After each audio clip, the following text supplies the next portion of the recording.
Waktu udah berlari ke depan si Salsa bukan lanjut joget lagi. Kalian tahu si Tante Anis langsung memeragakan gerakan seperti sedang menggendong bayi. Sambil berkata dingin, ini anakku baru 1. Kau mau jadi anakku juga? Kata dia gitu. Hey, wassalamualaikum warahmatullahi wabarakatuh. Terima kasih sudah klik video ini. Oke, jadi di malam Jumat ini seperti biasa aku akan membawakan lagi satu cerita KHW Nusantara yang malam ini tiba gilirannya dari Provinsi Kepulauan Riau ya. Setelah kemarin kita membahas tentang gangguan mistis yang hampir saja menghancurkan sebuah keluarga, Wak. Malam ini aku akan kembali membahas tentang serangkaian teror yang menimpa tantenya Wawa kita. Memang ceritanya sama-sama tentang teror, Wak, tapi alur dan ending di cerita ini sangat-sangat berbeda dengan cerita sebelumnya. Korban di kisah kali ini, Wak, dulu tuh merupakan seorang gadis muda yang sangat cantik, baik hati, serta rajin sekali beribadah. Namun semenjak diganggu oleh teror mistis ini, keadaannya menjadi berubah total. Kenapa? Karena teror tersebut bukan sekedar teror kesurupan makhluk halus biasa gitu loh, Wak, bukan. Melainkan sudah di tahap menghancurkan akal sehat korban. Penasaran kalian sama kisah selengkapnya kan? Jadi tanpa berlama-lama kita langsung masuk aja ke ceritanya ya. Check it out.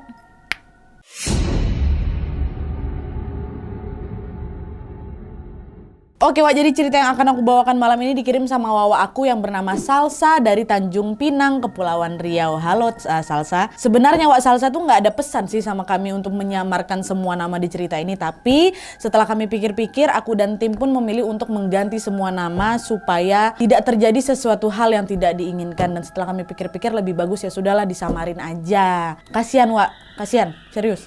Tapi yang jelas kisah ini nyata dialami oleh keluarganya Salsa, Wak. Tepatnya dialami oleh tantenya Salsa yang bernama Tante Anis pada tahun 2009 lalu. Nah, Tante Anis ini, Wak, merupakan adik perempuan ketiga dari pihak mamanya Salsa.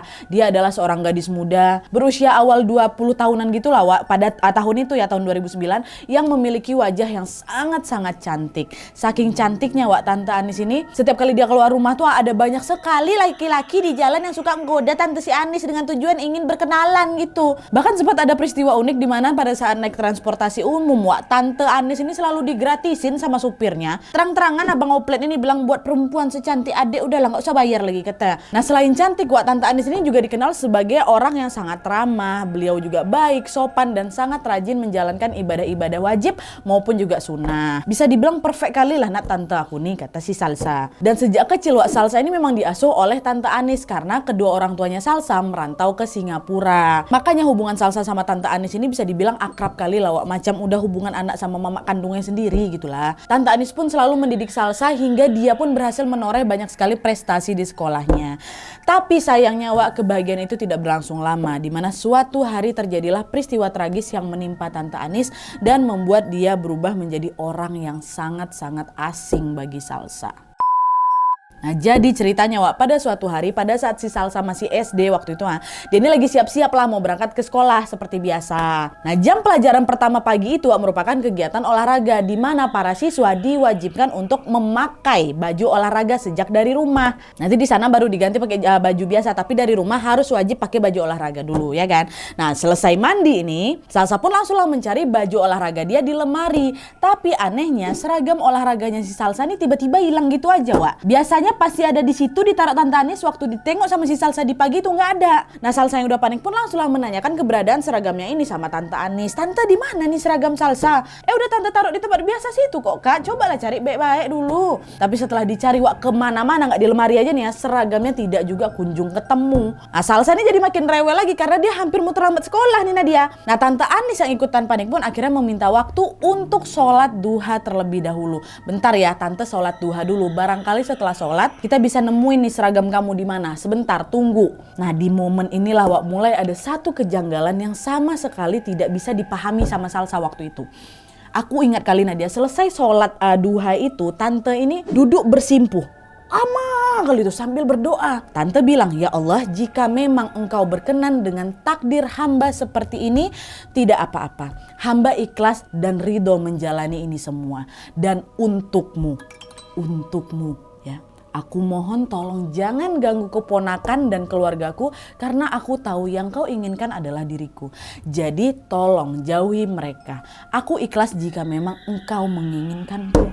Kata Tante Anis kayak gitu, Wak. Nah di saat yang bersamaan Wak, Salsa yang pada saat itu sedang termenung di dalam kamar mendengar perkataan si Tante Anis ini, tiba-tiba mendengar suara pintu lemari itu terbuka sendiri. Ngek gitu. Dan betapa terkejutnya Salsa, ternyata di dalam lemari itu lemari yang baru aja terbuka sendiri itu ada seragam olahraganya si Salsa Wak, yang tadi bilang tuh ada dalam situ.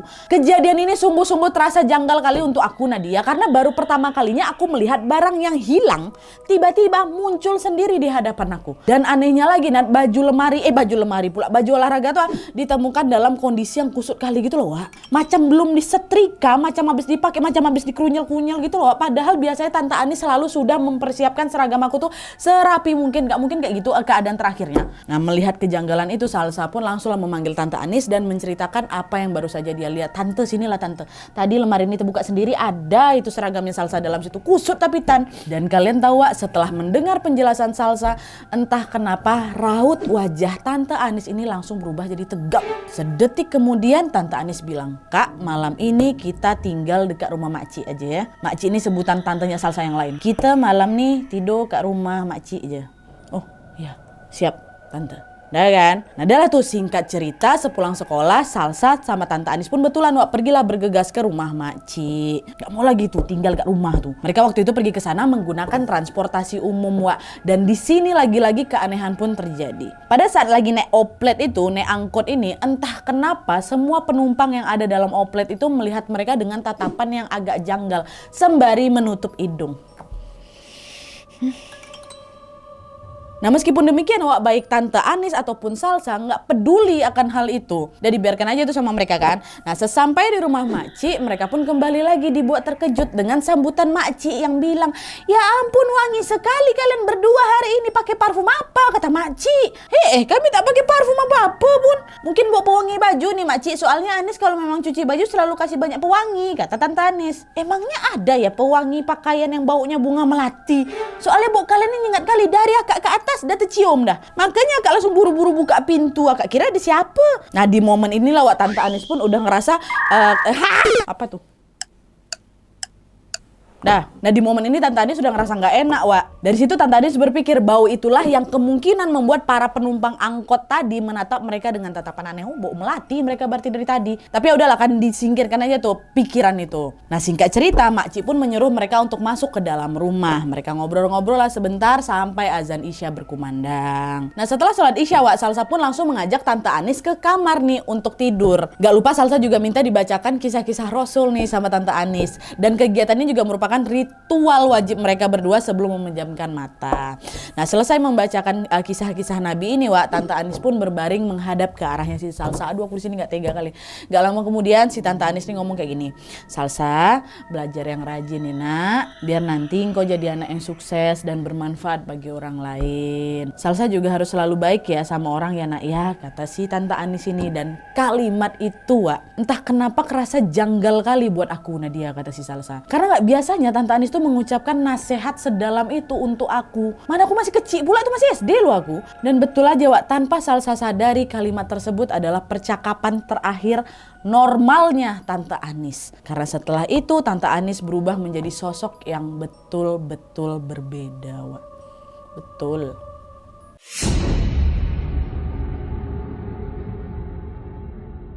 Nah singkat cerita, malam pun berlalu dengan tenang Wak. Tapi ketika waktu sudah menunjukkan pukul 3 dini hari, Salsa dikejutkan dengan suara tendangan pintu yang kencang kali. Gitu kan. Nah di saat yang bersamaan wajah Tante Anis ini yang ada di sebelah Salsa berubah jadi pucat. Dan tidak lama kemudian Tante Anis bilang, maaf Salsa, tadi ada cahaya putih masuk ke kamar, makanya Tante tendang pintunya. Bentar dulu lagi gergaji. Nah ada cahaya putih masuk ke kamar, makanya si Tante nendang pintu. Itu kata Tante Anis kan. Maaf ya nak ya, kebangun ya kamu ya. Udah kamu tidurlah lagi, kata si Tante Anis. Dan Salsa pun coba mengangguk kecil dan kembali tertidur pulas lagi.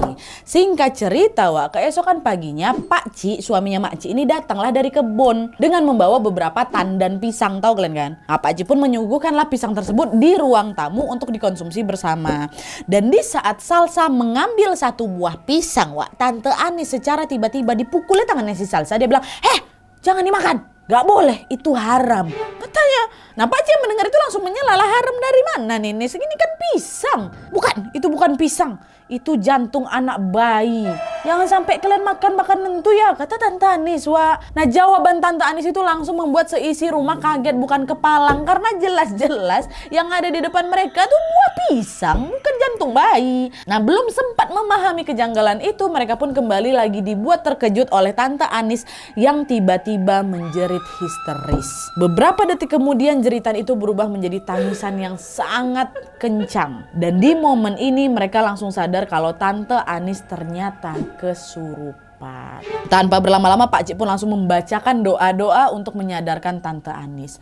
Tapi sayangnya usaha tersebut tidak mempan, Wak. Tante Anis terus tuh menjerit histeris macam orang kesetanan. Gak kehabisan akal, akhirnya Mak Cik pun mengambil sisa air zam-zam, untungnya masih ada tuh di rumah Nat, dan mengusapkannya ke wajah Tante Anis. Beberapa detik setelahnya Tante Anis pun langsung jatuh pingsan. Nah, di momen ini Tante Anis tidak sadarkan diri dalam waktu yang sangat-sangat lama. Gak lama kali lah, Wak. Berjam-jam lah gitu. Tapi kan macam kok lama kali gak sadar-sadar nih. Dari pagi loh ini kan. Nah, karena khawatir terjadi apa-apa, Mak Cik pun memanggil kiai kenalannya untuk menyadarkan Tante Anis, Wak.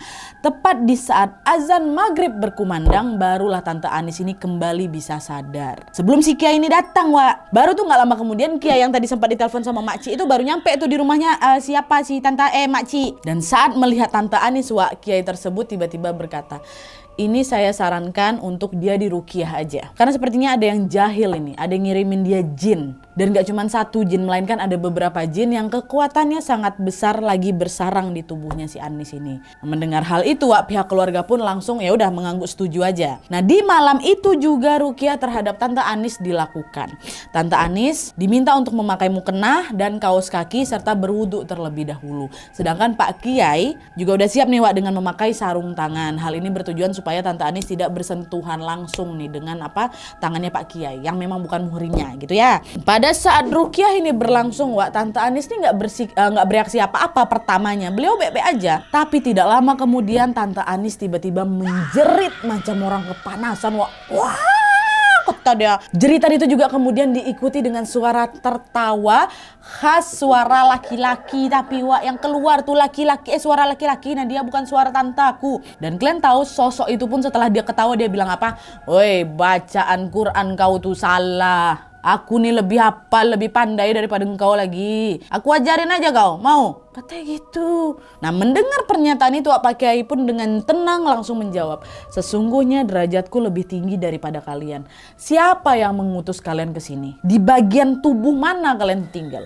Wah, majikan kami menyuruh kami untuk menemani perempuan ini selamanya. Dan kami tidak akan melepaskannya. Kamu tidak perlu tahu di mana kami tinggal, kata si hantu nih kan. Nah, merasa dirinya ditantang, Pak Kiai pun jadi semakin keras lagi membacakan ayat-ayat Al-Quran, Wak, sambil meraba beberapa bagian tubuh yang diduga menjadi sarangnya makhluk-makhluk tersebut. Pada saat Kiai memegang leher Tante Anis, Wak, Pak Kiai melakukan gerakan macam memotong gitu dengan menggunakan Al-Quran. Dan di saat itu pula sosok yang merasuki Tante Anis ini baru udah berteriak sekencang-kencangnya kan. Dan sosok itu pun memohon ampun sambil berkata, tolong maafkan kami, tolong selesaikan ini, kami diperintahkan oleh seseorang untuk menyakiti perempuan ini, tapi kami sudah berjanji tidak akan mengatakan siapa orang itu, tolong sudahi ini semua, kata dia. Nah, Pak Kiai mendengar itu pun terus berupaya mengulang pertanyaan yang sama, siapa yang udah ngutus kau ke sini?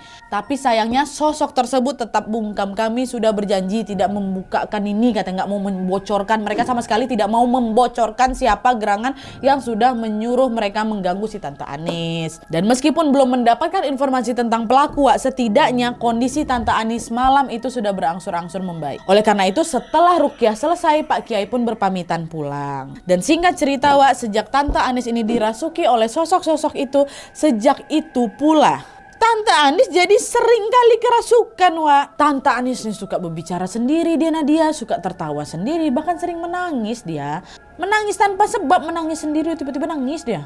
Dan kejadian ini pun terus berlangsung hingga orang tua Salsa yang tadinya merantau di Singapura memutuskan untuk balik kampung ke Tanjung Pinang. Pihak keluarga juga berikhtiar mengobati Tante Anis dengan mendatangi berbagai macam pengobatan medis maupun juga alternatif. Tapi sayangnya, Wak, semua upaya itu belum membuahkan hasil sama sekali. Teror yang menimpa Tante Anis ini secara perlahan berdampak ke perekonomian keluarga Kunat. Kakek sama neneknya Salsa bahkan sampai sampai harus menjual mobil dan beberapa kebun demi kesembuhannya Tante Anis. Dan gak cukup sampai di situ aja, Salsa juga mengalami dampak atas sakitnya Tante Anis nih, tau Glenn. Dia jadi sering gak masuk sekolah, Wak, karena ya dia mau menemani Tante Anis nih berobat gitu. Udah sayang kali deh sama Tante Anis. Penderitaannya Tante Anis ini nggak berlangsung bentar, Wak, bertahun-tahun, sampai 2 tahun kemudian nih ada seorang tamu khusus dari daerah Buton bernama Pak Salman, Wak. Nah, beliau ini merupakan orang pintar yang juga cukup terkenal dalam membereskan hal-hal goib. Kehadiran Pak Salman pun disambut dengan baik oleh keluarganya Tante Anis. Kakek dan nenek pun langsunglah menceritakan awal mula kenapa Tante Anis ini sakit hingga kisah pengobatannya yang tidak kunjung membuahkan hasil. Mendengar hal itu, Pak Salman pun langsung merasa iba dan berniat untuk menyembuhkan Tante Anis. Pada saat itu juga Pak Salman langsung meminta diambilkan sebuah baskom berisi air serta 1 keping koin uang logam. Kemudian Pak Salman pun langsung memasukkan koin tersebut ke dalam baskom tadi kan, plung. Dan di situ beliau juga berkata bahwa koin itu akan menunjukkan lokasi di mana pusat gangguan terhadap Tante Anis ini berasal. Dah dicemplungkan kan, tung gitu.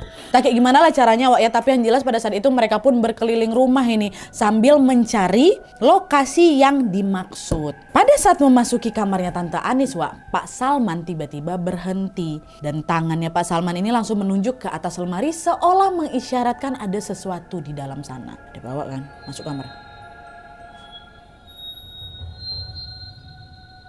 Katanya tanpa berlama-lama bapaknya Salsa pun langsunglah memanjat lemari tersebut dan menemukan ada sebuah koper, Wak. Waktu si Om buka koper itu nggak ada apa-apa, kosong. Nah, di sisi lain entah kenapa Salsa tiba-tiba ngerasa ngantuk dia. Dia pun memisahkan diri dari orang-orang tersebut dan pergi ke kamarnya sendiri untuk tidur siang nih, Wak. Nah, pas terbangun dari tidur siangnya, alangkah kagetnya si Salsa ketika dia mendapati dirinya berada di ruang tamu di pangkuan ibunya dengan dikelilingi keluarganya yang menangis khawatir. Kok bisa? Bukannya dia tadi masuk ke dalam kamarnya sendiri buat tidur siang, Nadia? Memang betul. Tapi ternyata ceritanya, Wak, pas Salsa ini merasa ngantuk berat itu kan dia masuk dalam kamar ya. Nah, ternyata secara tidak sadar dia menunjuk ke sela-sela lemari sambil bilang, itu ada di sana, kata, di sana barangnya. Dan gak lama setelah dia ngomong kayak itu, pingsan si Salsa nih. Dan setelah dicek, Wak, ternyata memang betul. Barang yang dimaksud sama Pak Salman itu ada di lokasi yang ditunjuk sama si Salsa. Barang tersebut berupa gumpalan kain kafan yang berwarna coklat yang memang sudah dalam keadaan kotor gitu loh, bercampur tanah. Nah, mendapati Salsa yang sudah siuman, Pak Salman pun langsung ngomong nih sama si Salsa, kamu sayang kali ya sama tantemu ya, Nak ya. Jaga dirimu baik-baik ya, Nak ya. Sekarang kita lihat baik-baik apa isi bungkusan ini, kata Pak Salman. Dan pada saat dibuka, Wak, kalian tahu isinya apa? Kain kafan tersebut berisi paku, silet, tanah kuburan berwarna coklat, pekat gitulah. Serta ada rambut dan kuku manusia di dalamnya. Nah, penemuan itu sontak langsung membuat keluarganya si Salsa ini heran sekaligus juga ketakutan lah, Wak. Kenapa nih, astagfirullahaladzim, memang betul berarti dia dibuat-buat orang nih. Melihat ekspresi keluarga Tante Anis, Pak Salman pun langsung berkata lagi, ini kayaknya ada yang gak suka sama keluarga kalian, terutama sama Anis. Makanya dia ini susah disembuhkan. Kalau mau ngobatin Anis ini memang harus hati-hati karena taruhannya nyawa. Tapi kalian gak usah khawatir, insya Allah akan saya bantu semampunya, kata Pak Salman kan. Dan Pak Salman juga berkata kalau gumpalan rambut dan kuku di kain kafan itu memang merupakan milik Tante Anis yang sengaja diambil oleh suruhan-suruhannya si pelaku. Berarti bisa jadi itu orang terdekat tuh Nadia. Pertamanya Wak juga mikir kayak gitu, Wak, tapi epicnya di sini suruhan si pelaku itu berupa sosok tak kasat mata, Wak. Bukan orang, tapi ada juga ini suruhannya yang berupa manusia yang diduga cukup dekat sama Tante Anis. Ada suruhan jadi-jadian, ada suruhan betulan. Ada yang kasat mata, ada yang manusia betulan nih. Tapi sayangnya di situ Pak Salman sendiri tidak tahu siapa orang tersebut, Wak. Meskipun demikian, Pak Salman terus meyakinkan keluarga Tante Anis bahwa udah kalian semua tenang aja, doa diperbanyak, semoga semua baik-baik saja. Dan sebelum pulang, Pak Salman pun memberikan segelas air doa yang diminumkan kepada Tante Anis. Dan minum nih ya, habisin, nanti beberapa hari lagi saya kembali lagi ke sini. Pamit lah kan, Pak Salman balik. Tapi sayangnya harapan kesembuhan Tante Anis terasa semakin jauh, Wak. Karena tidak lama setelah itu ada satu tragedi tragis yang menimpa Pak Salman. Di mana tepat 1 hari setelah Pak Salman pulang dari rumahnya Tante Anis, Mama Salsa tiba-tiba menerima sebuah panggilan telepon. Dan ketika diangkat, rupanya panggilan itu berasal dari kerabatnya Pak Salman.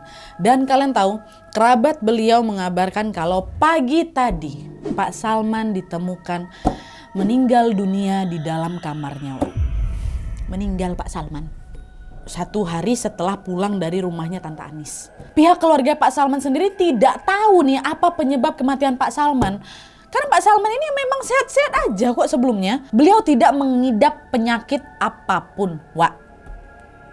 Mendengar kabar mengejutkan itu, nenek, mamanya Salsa langsung bergegas lah menuju ke rumah Pak Salman untuk melayat. Sebenarnya sampai sini pun keluarga Salsa ini jadi ngerasa nggak enak hati gitu, Wak. Mereka berpikir kematiannya Pak Salman ini ada hubungannya dengan pengobatan Tante Anis. Jadi nggak enak hati lah, Wak. Kalian lah coba jadi posisinya si Salsa waktu itu kan. Keluarga Salsa terutama tuh. Baru balik dari tempat kami ngobatin orang sakit, meninggal bapak tuh. Tapi untungnya pada saat itu mereka berusaha untuk menepis anggapan itu dan menganggap bahwa kematiannya Pak Salman merupakan suratan takdir. Dan dari sini semenjak Pak Salman meninggal dunia, otomatis pengobatan Tante Anis juga berhenti sementara lah kan, Wak. Semakin hari kondisi Tante Anis pun makin parah lagi. Walaupun kain kafan yang dianggap pusat gangguan teror itu udah dibuang nih, udah dibakar. Ya rupanya hal itu gak berarti apa-apa, Wak. Setiap hari Tante Anis ini masih terus kesurupan. Dan waktu sadar pun ada yang ngomongnya ngelantur. Puncaknya pernah nih pada suatu kali pada saat si Salsa ini duduk bersantai sambil mendengarkan musik India. Aduh, ini merinding aku di sini, Wak. Lagi di setel kan lagu India sama si Salsa ini. Tiba-tiba aja Tante Anis ini berjoget. Sambil cekikikan gitu, Wak. Dan lagi-lagi berjoget, abis itu dia berlari gitu tepat ke hadapannya si Salsa. Waktu udah berlari ke depan si Salsa, bukan lanjut joget lagi. Kalian tahu si Tante Anis langsung memeragakan gerakan seperti sedang menggendong bayi sambil berkata dingin, ini anakku baru 1. Kau mau jadi anakku juga? Kata dia gitu. Perinding gak kalian, Wak? Belum sempat aku jawab nih, kata si Salsa. Belum sempat aku jawab, nah dia Tante Anis ini langsung pergi gitu aja. Sambil ketawa-ketawa, habis itu dia berjoget-joget lagi. Kebayang gak kalian? Lagi putar India, tiba-tiba berjoget si tante tuh berlari tiba-tiba depan kalian, gendong bayi, habis itu pergi lagi, ketawa joget-joget lagi. Ya Allah! Melihat keganjilan itu, Salsa langsung merinding sebadan badan. Sama, aku aja terbayang langsung, Masya Allah. Ya Allah, si gangguan itu gak hantu menyeramkan, tapi nih kayak gitulah, Wak. Sedih juga sama orang yang kita sayang kayak gitu kelakuannya. Dan gak cukup sampai di situ aja, Wak. Di suatu malam Jumat, Salsa, mamanya dan juga Tante Anis ini kan lagi beristirahat lagi tuh kan di kamar yang sama. Nah, ceritanya malam itu Tante Anis ini udah tidur duluan, Wak. Jadi cuman Salsa sama mamanya yang masih ngobrol dalam kamar itu. Nah, pas lagi seru-serunya ngobrol, tiba-tiba mamanya Salsa ini bilang, Kak, lihat cahaya putih yang masuk dari gudang ke sini nggak, Kak? Kata si Mama. Enggak, Mas, Salsa nggak lihat apa-apa, kata. Dan nggak lama kemudian, Wak, kalian tahu terdengar suara goli. Goli ini apa? Kelereng kan, macam goli dimasukkan ke dalam botol. Ting gitu kan, agak kencang suara itu. Dan kalian tahu waktu ting bunyi itu kan, secara tiba-tiba Tante Anis kan udah tidur duluan tuh, langsung terduduk tegak, Wak, dengan kepala menunduk sambil terus menangis histeris. Dan sedetik kemudian tangisan itu berubah menjadi suara tertawa. Seram kali. Nggak mau aku praktekkan. Tanpa berlama-lama, Salsa dan mamanya pun langsung membaca ayat suci berkali-kali, Wak. Tapi sayangnya bacaan itu sama sekali nggak mempan sama Tante Anis. Tante Anis justru semakin ketawa kencang, matanya makin melotot. Dan mamanya Salsa yang udah nggak tahan lagi akhirnya menyiram segelas air ke kepalanya Tante Anis. Dan di momen itu juga Tante Anis langsung mendadak pingsan. Teror yang menimpa Tante Anis ini, Wak, lama-kelamaan langsung membuat keluarganya Tante Anis ini jadi putus asa. Mereka sudah kehabisan akal harus mengobati Tante Anis dengan cara apa lagi nih supaya Tante Anis bisa balik lagi seperti sedia kala. Ini apa lagi yang harus kita lakukan nih? Semuanya udah kita lakukan tapi enggak juga berubah-ubah siapa ini Tante Anis nih. Sampailah nggak lama kemudian, Wak, ada nih seorang kerabat yang menyarankan supaya Tante Anis ini dibawa ke suatu pondok pesantren untuk diobati.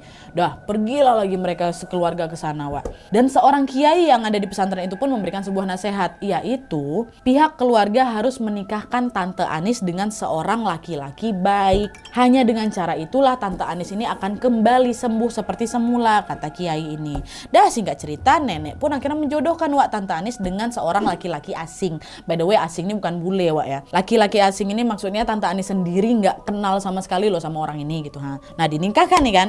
Awalnya pernikahan mereka baik-baik aja Wak. Tapi seiring berjalannya waktu, Tante Anis ini justru diperlakukan dengan sangat buruk sama suaminya. Suaminya ini nggak segan-segan melakukan kekerasan fisik gitu loh sama Tante Anis. Bahkan suami ini juga sering ngatain Tante Anis ini dengan kata-kata kasar. Perempuan gila, kau nggak sudi aku sama kau, kayak gitulah, kasar kali pokoknya Nat. Nah perlakuan jahat macam itu ya jelas memperburuk kondisi mentalnya Tante Anis lah Wak ya kan. Dan karena pernikahan ini gagal menjadi solusi, akhirnya pihak keluarga pun menyarankan mereka untuk bercerai. Dan setelah bercerai, apakah kondisi Tante Anis membaik Wak? Sayangnya belum. Pihak keluarga masih terus berikhtiar menjalani pengobatan untuk kesembuhannya Tante Anis. Dan kabar ini pun akhirnya kemudian terdengar Wak di telinga mantan pacarnya Tante Anis. Semasa Tante Anis masih sehat dulu, namanya Om Raffi. Nah kebetulan pula keluarganya Om Raffi ini juga ikut prihatin sama kondisinya Tante Anis Wak. Akhirnya mereka menawari agar Tante Anis ini dibawa berobat ke salah seorang kenalannya yang ada di Batam. Dan keluarga Tante Anis pun dipersilakan untuk menginap di rumahnya Om Raffi yang berada di pinggir pantai selama masa